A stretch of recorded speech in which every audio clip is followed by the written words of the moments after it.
Kisah bisikan dari sumber tua. Langit sore di desa itu berwarna kelabu, seperti kain usang yang sudah lama tak dicuci. Bus tua yang Raka tumpangi mengerem pelan di ujung jalan tanah. Suspensinya berdecit seolah memprotes. Begitu pintu terbuka, hawa lembab langsung menyergap, menyisakan aroma tanah basah bercampur anyir bambu yang membusuk. Tak ada suara kendaraan lain. Tak ada keramaian, hanya desir angin yang lewat di antara rumpun bambu di kanan kiri jalan. Rumah-rumah panggung berdiri berjauhan. Catnya mengelupas. Atapnya ditumbuhi lumut tebal. Di desa ini, bahkan suara ayam pun jarang terdengar. Sunyi yang ada di sini bukan sekadar tenang, tapi sunyi yang membuat telinga terasa berat, seolah sedang mendengarkan sesuatu yang tak boleh terdengar. Di ujung jalan, berdiri rumah kayu besar. Dari teras, seorang perempuan tua berselendang hitam melambaikan tangan, wajahnya keriput, tapi tatapan matanya tajam dan gelisah. "Raka, cepat masuk, jangan lama-lama di luar," panggilnya dengan nada terburu-buru. Neneknya itu, Nyi Sarti, langsung menutup pintu begitu Raka masuk. 3 gembok besar terpasang. Lalu papan kayu disandarkan untuk menutupi celah pintu. Bahkan jendela pun sudah dilapisi papan rapat-rapat. Raka mengangkat alis. "Nek, ini semua buat apa? Takut maling? Bukan maling?" Terus suara Raka tertawa kecil, mengira itu gurauan. Suara neneknya menatapnya tanpa senyum. Suara dari bawah sumur. Saat makan malam, neneknya bercerita pelan-pelan, seperti takut ada yang mendengar. Di belakang kebun bambu, katanya, ada sumur tua yang sudah ditutup sejak puluhan tahun lalu. Dulu, sumur itu adalah sumber air utama desa.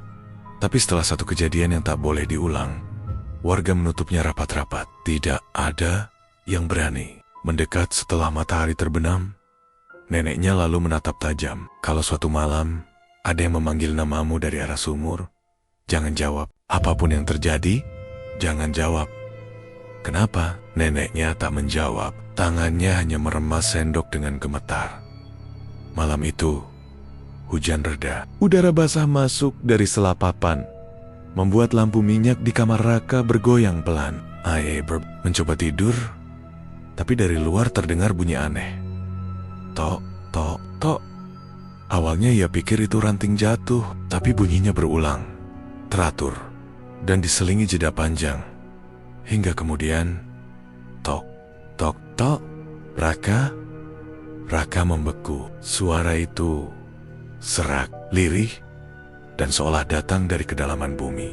Dadanya terasa berat, seakan sesuatu menekan dari dalam. Ia menarik napas dalam, tapi suara itu kembali lebih pelan, lebih dekat. "Raka, tolong aku." Pelan-pelan ia bangkit dari ranjang. Langkahnya menuju pintu kamar. Lorong rumah tampak gelap. Hanya cahaya kecil dari lampu minyak di ruang tengah. Di ujung lorong, pintu belakang yang digembok bergetar. Bukan karena angin, tapi seperti ada yang mendorongnya dari luar. Suara itu datang lagi. Kali ini, ia mendengar jelas bisikan yang seakan menempel di telinganya. "Aku di sini. Lihatlah aku." Lorong rumah masih gelap ketika Raka berdiri mematung, menatap pintu belakang yang berguncang pelan. Suara itu telah berhenti, meninggalkan keheningan yang lebih menyesakkan. Hanya bunyi detik jam dinding yang terdengar, seakan menghitung mundur sesuatu. Ia hampir saja membuka pintu ketika suara langkah kaki pelan terdengar di belakangnya. Neneknya berdiri di lorong, wajahnya pucat, matanya lebar. "Kau dengar?" bisiknya. Raka mengangguk pelan. Nenek langsung menariknya kembali ke kamar, mengunci pintu, dan berbisik, "Jangan pernah buka pintu kalau suara itu datang. Kalau kau jawab, dia akan tahu kau mendengarnya." Raka mencoba bertanya lagi, tapi nenek tak mau bicara. Ayah hanyut di depan pintu kamar Raka sampai pagi, seperti seorang penjaga yang takut kehilangan sesuatu. Keesokan harinya, Matahari muncul pucat di balik kabut. Raka keluar rumah saat neneknya tertidur di kursi. Udara pagi terasa lebih dingin dari biasanya. Burung-burung di pepohonan tak berkicau. Hanya sesekali suara ranting patah yang terdengar dari arah kebun bambu di belakang rumah Roka berduri di tepi kebun itu. Di antara rumpun bambu yang rimbun, ia bisa melihat sedikit bentuk lingkaran batu yang tertutup kayu lapuk sumur tua yang dimaksud neneknya. Jaraknya sekitar 20 meter dari pagar rumah. Penasaran, Raka melangkah pelan. Semakin dekat, hawa dingin terasa menusuk kulitnya. Berbeda dengan udara di sekitar, bambu-bambu itu bergoyang. Tapi anehnya, angin sama sekali tak terasa di wajahnya. Sumur itu ternyata ditutup dengan papan tebal yang diikat kawat berkarat. Di sekitarnya, tanahnya basah. Padahal tak hujan semalaman. Raka jongkok, menatap ke sela. Papan gelap, terlalu gelap, seolah cahaya matahari enggan masuk ke dalamnya.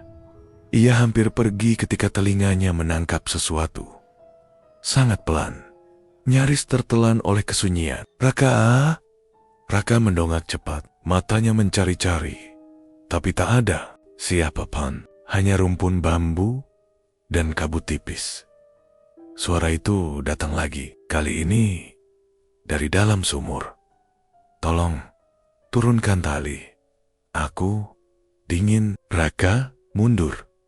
Selangkah, bagian rasional otaknya berusaha meyakinkan bahwa itu hanya ilusi suara, pantulan angin, atau mungkin hewan. Tapi ada sesuatu dalam nada suara itu, lembut, memelas, dan akrab. Jantungnya berdegup semakin kencang. Ia menunduk lagi, mencoba mengintip ke dalam sela papan. Namun, sebelum matanya benar-benar terbiasa dengan gelap, dari dalam sumur terdengar bunyi ketukan. Tok, tok, tok, 3 kali. Pelan, tapi jelas. Tanpa sadar, Roka bergumum. Siapa di sana? Heneng lalu, suara itu menjawab. Pelan dan panjang, seperti sedang tersenyum di balik kegelapan. Akhirnya, kau jawab. Bambu-bambu di sekelilingnya berderit pelan, seperti ada yang bergerak di antara batang-batangnya. Ia menoleh cepat, tapi tak ada siapapun. Kabut tipis mulai turun, membungkus sumur, dan membuat udara semakin dingin. Naluri Raka memaksanya untuk segera kembali ke rumah. Saat ia membuka pintu belakang, neneknya berdiri di dapur. Raut wajahnya berubah drastis ketika melihat cucunya datang dari arah kebun. Kau ke sana? Ya, suaranya tegang. Raka mencoba berbohong, cuma lihat dari jauh. Namun, mata neneknya langsung membelalak. Kau jawab dia. Pertanyaan itu menusuk. Raka diam. Diamnya sudah cukup jadi jawaban. Nenek langsung meraih tangannya, menggiringnya masuk kamar, lalu mengunci pintu. Sekarang dia tahu namamu, Rak. Dia akan datang, entah kau mau atau tidak. Malamnya, hujan turun deras. Raka terjaga karena suara air hujan di atap yang beradu dengan suara lain, suara ketukan. Tok, tok, tok. Kali ini, ketukannya tidak dari luar rumah, tapi dari dalam, dari bawah lantai kamarnya. Ia menempelkan telinga ke lantai. Jantungnya berdebar saat mendengar bisikan lirih merayap dari bawah. Raka, aku kedinginan. Temani aku, Raka. Memundurkan kepala, napasnya tersengat. Ia melirik ke pintu, berniat keluar untuk membangunkan nenek. Tapi sebelum sempat melangkah, bisikan itu berpindah. Sekarang terdengar dari balik dinding kamar. Raka, lihat aku. Lampu minyak di sudut kamar berkedip-kedip, lalu mati. Kegelapan menelan segalanya. Dalam gelap, langkah kaki pelan terdengar mengitari tempat tidurnya. Bukan langkah berat manusia dewasa, tapi langkah kecil seperti anak-anak yang bergerak perlahan, memutari ranjang. Sekali, 2 kali, 3 kali, lalu berhenti tepat di sisi tempat tidur. Raka menahan napas. Dalam keheningan itu, Suara napas orang lain terdengar jelas di dekat wajahnya. Hangat, basah, tapi berbau tanah basah yang membusuk. Besok, ikut aku ke bawah. Pagi harinya, Raka bangun dengan tubuh lemas. Ia yakin semua itu mimpi sampai melihat lumpur basah di lantai kamarnya membentuk jejak kaki kecil menuju pintu. Neneknya mengetuk kamar, wajahnya pucat saat melihat jejak itu. Rak, malam ini kita harus berjaga. Kalau dia datang lagi, jangan lihat matanya. Mengerti? Raka mengangguk. Tapi di dalam hatinya, ia tahu bukan cuma malam ini yang harus diwaspadai. Karena di rumah, dari balik kebun bambu, ia bisa melihat papan penutup sumur yang kemarin ia lihat. Kini sedikit terbuka. Langkah-langkah kaki Rani terasa semakin berat. Nafasnya memburu. Bukan hanya karena kelelahan, tetapi juga karena rasa takut yang menggumpal di dadanya. Lampu di lorong itu mulai redup, seperti perlahan-lahan mati satu persatu, membuat pandangannya kabur. Ia mencoba mengingat kembali arah pintu keluar yang tadi dilihatnya. Tapi lorong itu seperti berubah bentuk dari kejauhan. Ia mendengar sesuatu suara seretan kaki, lambat, menyeret-nyeret, mendekat ke arahnya. Rani menelan ludah. Ia tahu bahwa jika ia berhenti, apapun itu akan menyusulnya. Tapi semakin ia berjalan, semakin lorong itu terasa panjang, seperti tak berujung. Rani, suara itu terdengar lagi. Kali ini jelas sekali, tepat di belakangnya. Bukan suara siapapun yang ia kenal. Nada bicaranya berat, basah, seolah keluar dari tenggorokan yang penuh lumpur. Rani menoleh sekilas, dan detik itu juga ia menyesalinya. Di ujung gelap lorong, ada sesuatu yang berdiri. Tubuhnya tinggi, kurus, dan kepalanya miring, seperti patah di satu sisi. Matanya tidak ada, hanya lubang hitam menganga, dan dari lubang itu mengalir cairan hitam pekat, menetes ke lantai, membentuk jejak yang ia lihat sejak awal masuk. Rani menjerit dan berlari, tapi anehnya, langkahnya seperti tak membawa kemajuan. Lorong itu memanjang setiap kali ia berusaha mendekati pintu keluar. Ia bisa mendengar suara napas makhluk itu di lehernya, hangat, dan bau busuknya menusuk hidung. Saat ia hampir putus asa, di depan sana terlihat sebuah pintu terbuka lebar. Cahaya terang memancar keluar. Tanpa pikir panjang, Rani menerobos masuk. Begitu melewati ambang pintu, ia menutupnya keras-keras. Ia mengira dirinya selamat. Tapi ketika ia berbalik, ruang itu bukan ruang biasa. Dindingnya penuh dengan foto-foto orang asing. Semuanya menatap kamera dengan ekspresi ketakutan yang sama. Di sudut ruangan, ada meja kayu tua, dan di atasnya terdapat sebuah foto dirinya diambil beberapa detik lalu saat ia berlari di lorong. Dari balik dinding, suara itu berbisik, "Giliranmu, Rani." Pagi itu, suasana hening menyelimuti rumah. Hening yang aneh. Tidak ada suara ayam, tidak ada bunyi kendaraan lewat. Udara terasa dingin meskipun matahari sudah tinggi. Raka terbangun di ruang tamu.